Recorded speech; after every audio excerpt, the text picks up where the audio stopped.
Pozrite, aké dobré jedlo som mal dneska z Voltu. Také kvalitné.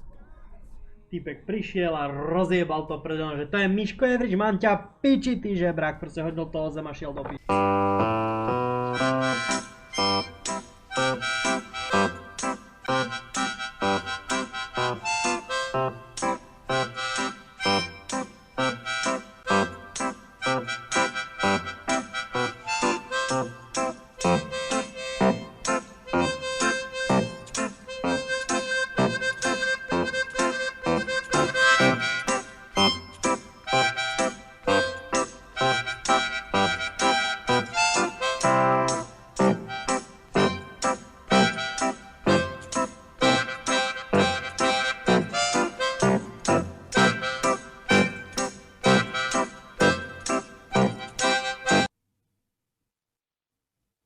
Čo si povedal?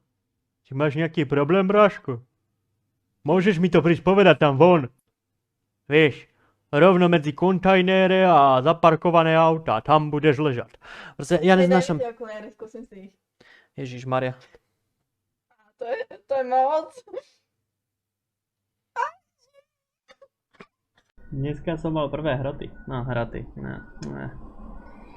Čo ti jebe, to je Miško Evrič. By som ti najebal. A ja, no poď! A on uteká preč.